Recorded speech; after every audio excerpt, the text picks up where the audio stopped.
पाकिस्तान के मायानाज स्नाइपर राजा ज़ीशान हैदर की हंगामा खेज दास्तान।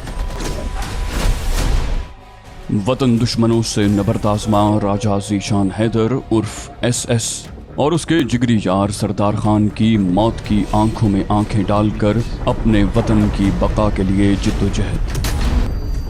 कदम कदम पर सनसनी और असरार के रंग लिए ऐसे वाक़यात कि सुनने वालों के सांस थम जाएं। स्नाइपर और स्पॉटर के बाद हाजिर खिदमत है इसी सिलसिले की नई कड़ी, स्नाइपर का तीसरा हिस्सा शूटर। आपके लिए पेश खिदमत हैं नए हंगामे, पुरानी दुश्मनियाँ, एडवेंचर, एक्शन और वतन के लिए जान कुर्बान करने का अज़्म रखने वाले सरफरोशों की दास्तान। रियाज आकिब कोहलर के कलम से निकला एक लाजवाल किरदार।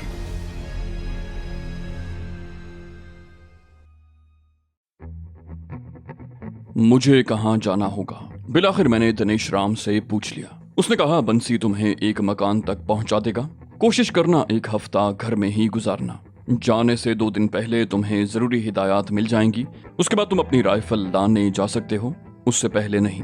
अपना मोबाइल फोन बंसी को दे देना, वो तुम्हें नया मोबाइल फोन दे देगा। और यहाँ से रुखसत होने के बाद भूल जाना कि तुम कभी इस मंदिर में आए थे।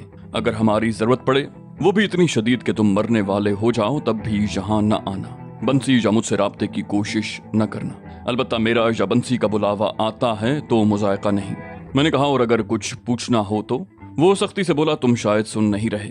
मैंने कहा है, अगर हमसे राब्ता करने पर तुम्हारी मौत टल सकती है तो मर जाना, मगर खुद से राब्ता न करना। मैंने हंसते हुए कहा, ऐसा तो नाफरमान औलाद को कहा जाता है। उसने खुशमकी नजरों से मुझे घूरा और फिर नाक से गहरा सांस खींचते हुए कहा, नाफरमान हो तो वाहियात इस्तफसार कर रहे हो ना? मैंने खफीफ अंदाज में कहा, क्षमा चाहता हूँ महाराज, बेफिक्र रहें, इन हिदायत पर अमल करने की पूरी कोशिश करूंगा। वो सख्त लहजे में बोला, कोशिश तब की जाती है जब तुम्हारे पास इंतखाब की सहूलत मौजूद हो। बरखुरदार, मैंने ऐसी कोई गुंजाइश नहीं छोड़ी। मैंने सादतमंदी से सर हिला दिया, कहा, जी महाराज। चंद और अहकामात मेरी समातों में धकेल कर उसने अलविदाई मुआनिका करते हुए मुझे जाने की इजाजत दे दी। बंसीलाल सुरंग में मेरा मुंतजिर था।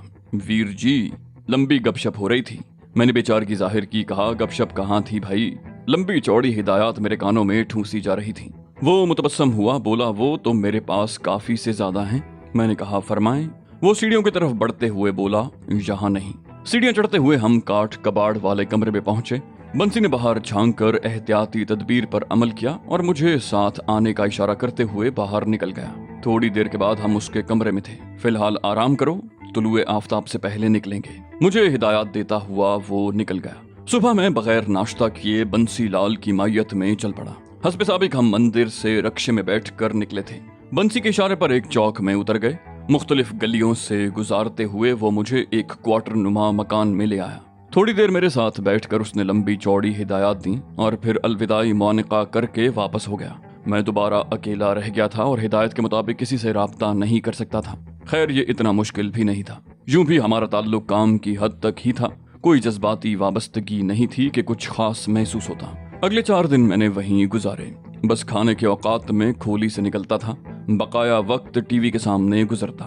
श्रीनाथ के भक्त काफी तपे हुए थे और कातिल को सरगर्मी से तलाश कर रहे थे, मगर उनके हाथ कोई सुराग न लगा था जिसकी बुनियाद पर अपनी तलाश को किसी किनारे लगा सकते।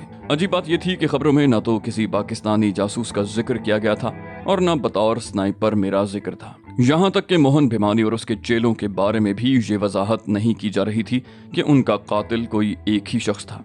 1-2 गैर मारूफ चैनलों ने श्रीनाथ की मौत का सबब किसी शातिर और माहिर स्नाइपर को ठहराया था। तज्जिया निगार का कहना यही था कि मुहाफिजों के घेरे में मौजूद श्रीनाथ के सर में गोली मारने वाला कोई आम शख्स नहीं हो सकता। उसने दुश्मनी की वजह श्रीनाथ का 1-2 माह पहले दिए हुए बयान को ठहराया था, जिसमें श्रीनाथ पाकिस्तान को दहशतगर्द मुल्क करार देकर भारत सरकार को उसके खिलाफ जंग करने का मशवरा दे रहा था। उसके तईं श्रीनाथ महाराज के बयान में एक असर था और अगर वो उसी तरह भारत सरकार पर जोर देता रहता तो जल्द ही भारत ने पाकिस्तान पर चढ़ाई कर देना थी। बस इस खतरे से बचने के लिए पाकिस्तान ने अपना खुसूसी स्नाइपर भेजा जिसने महाराज श्रीनाथ की हत्या कर दी। पाकिस्तानी स्नाइपर के जिक्र के साथ उसे कुछ अरसा पहले हुए धीरेंद्र शुक्ला और अभी 2-3 माह पहले हुए विघ्नेश शुक्ला का कत्ल भी इसी सिलसिले की एक कड़ी लगा।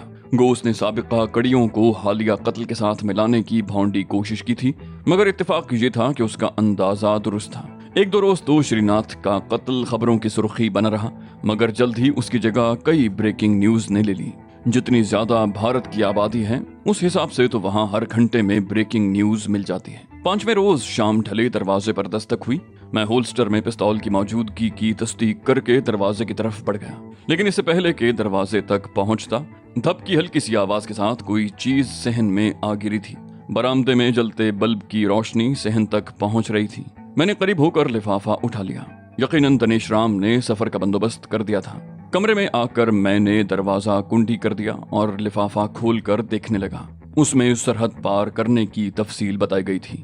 मुझे बाड़मेर के रास्ते इंडिया की सरहद उबूर करना थी और ये सफर तीसरे रोज सुबह सवेरे शुरू होना था। बाड़मेर इंडिया का सरहदी शहर है, काफी बड़ा शहर है और रेगिस्तानी इलाका है। उसकी सरहदें 3 अतराफ में जोधपुर, पाली और सरोही से मिलती हैं, जबकि मगरबी जानिब पाकिस्तान का सहरा शुरू हो जाता है और मुझे सहरा ही पार करना था। कुछ सफर पैदल, कुछ सवार होकर।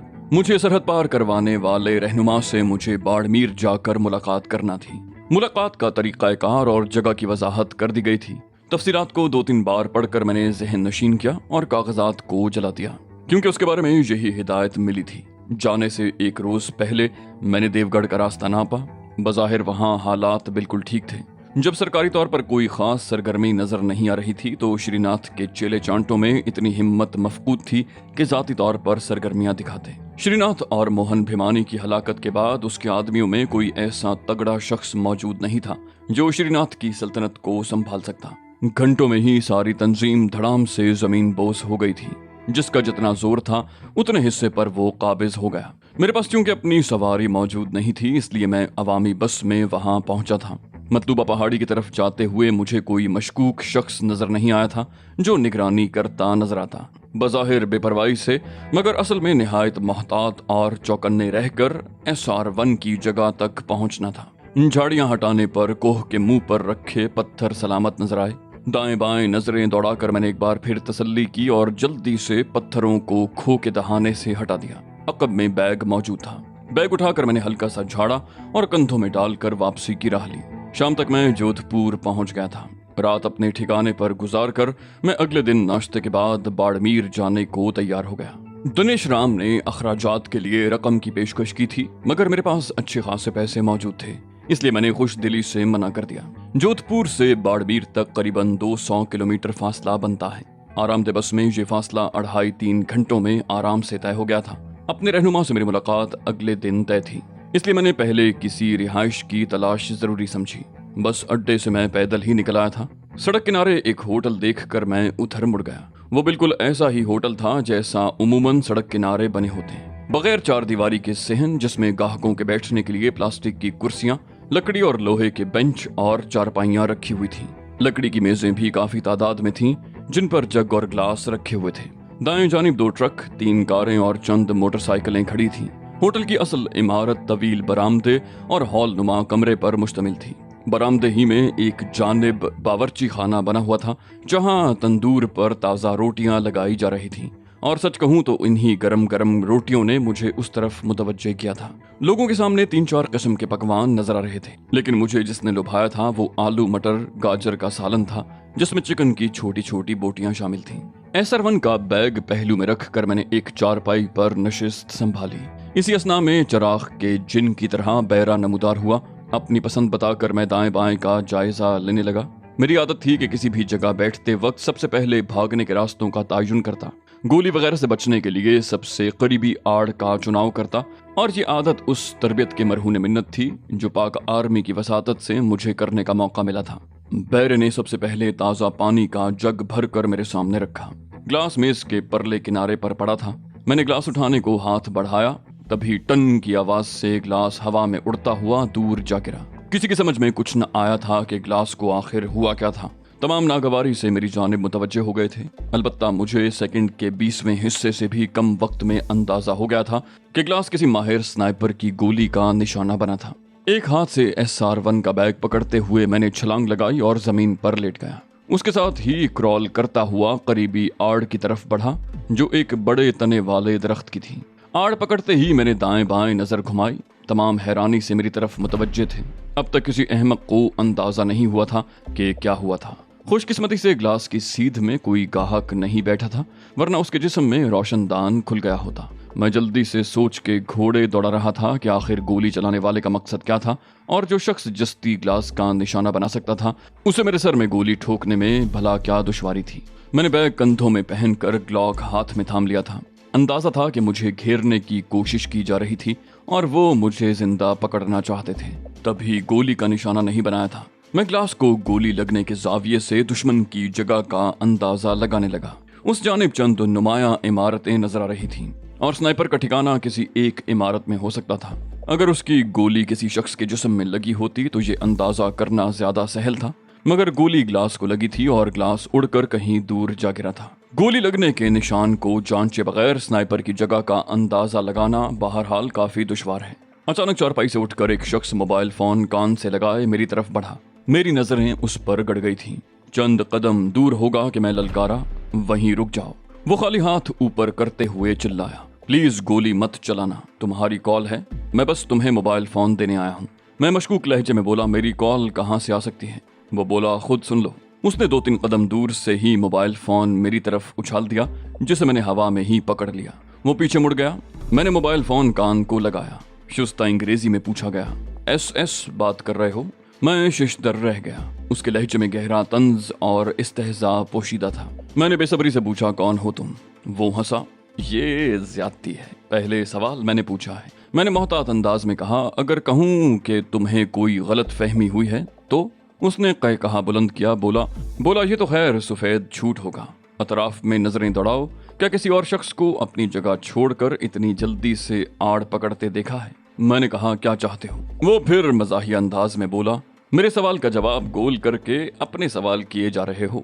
मैंने तस्लीम किया, शायद लोग मुझे ही SS कहते हैं। वो तफाखुर से बोला, गलत कहते हैं और शायद ये गलती सुधारने का वक्त आ गया है। मैंने इत्मीनान से कहा, मैं भी तुम्हारे साथ मुत्तफिक हूँ, तो दुश्मनी खत्म, अब मुझे जाने दो। उसने मतून किया, बस डर गए? मैंने गहरा सांस लेते हुए कहा, हाँ, जिंदगी तो हर किसी को प्यारी होती है ना? उसने इस्तेहज़ाई अंदाज में पूछा, कभी ट्रिगर दबाते वक्त तुमने भी ये सोचा कि तुम्हारे टारगेट को अपनी जिंदगी कितनी प्यारी हो सकती है? मैंने हंसते हुए कहा, तो तुम्हें भी वही करना चाहिए था जो मैं करता हूँ, ग्लास की बजाय मेरी खोपड़ी में गोली ठोकते। वो बोला, नहीं, फिर तो मजा खराब हो जाता। इतनी दूर से मुझे तुमसे मुकाबले के लिए बुलाया गया है, बगैर चुनौती दिए कैसे कत्ल कर देता? मैंने इस्तेहज़ाई अंदाज में पूछा, तो चूहे बिल्ली का खेल खेलना चाहते हो? वो एतमाद से बोला, इरादा तो यही है। मैंने तजवीज़ पेश की, ठीक है, फिर मुझे जाने दो ताकि डट कर मुकाबला कर सकूं। वो बोला, हाथ आए दुश्मन को स्नाइपर कभी छोड़ा नहीं करता, और ये तुमसे ज्यादा कौन जानता है? मैंने मुंह बनाते हुए कहा, फिर मुकाबला तो ना हुआ ना? उसने पेशकश की। बोला, अच्छा, मैं ग्लास पर दोबारा गोली चलाता हूँ, तुम बताना कि मैं कहाँ छुपा हूँ। अगर सही बता दिया तो जाने दूंगा। मैंने इनकार करते हुए कहा, मैंने अगर दरख्त के तने से झांक कर देखा तो बड़ी आसानी से तुम्हारा निशाना बन सकता हूँ। उसकी इत्मीनान भरी आवाज उभरी, तुम्हें झांकने की जहमत नहीं करना पड़ेगी। उसके साथ ही ग्लास को गोली लगी और वो उड़कर बरामदे के सुतून से जा टकराया। गोली भी ग्लास से रगड़ खाती हुई सुतून की बुनियाद में घुस गई। काफी लोग जो खाना खाते हुए मुझे ताज्जुब से देख रहे थे, और वो बैरा जो मेरा खाना मेज पर चुनकर मुझे इशारे से बुला रहा था, इस मर्तबा ग्लास के बजने और गोली के सुतून से टकराने का नतीजा देख चुके थे। तमाम चीखते हुए उठकर भाग पड़े, जबकि मैं काटो तो बदन में लहू नहीं की मिसाल बना पड़ा था, क्योंकि इस मर्तबा गोली जहां से चलाई गई थी वो मेरा अकब बन रहा था। इसका साफ मतलब यही था कि मैं इस वक्त एक से ज्यादा स्नाइपरों के निशाने पर था, और स्नाइपर भी ऐसे जिनका निशाना छोटे से ग्लास पर भी नहीं चूक रहा था। यकीनन शेर को सवा शेर टकरा गए थे। तो दोस्तों, ये थी हमारी आज की एपिसोड। जैसा कि आप लोग जानते हैं कि ये कहानी साथ साथ लिखी जा रही है, तो ये हो सकता है कि इसकी अगली अक़सात आने में थोड़ी ताख़ीर हो जाए। उम्मीद करते हैं कि आप हमारी सिचुएशन को समझेंगे और हमारी दूसरी सीरीज़ को भी फॉलो करते रहेंगे। हमारी कोशिश है कि जल्द से जल्द आपके लिए मज़ीद अक़सात लेकर आते रहें। तब तक आप हमारी दूसरी सीरीज़ देख सकते हैं और सिराज टीवी पर आप इस्लामी कहानियाँ भी फॉलो कर सकते हैं। इंशाल्लाह अगली वीडियो में आपसे मुलाकात होगी। तब तक के लिए अल्लाह हाफ़िज़।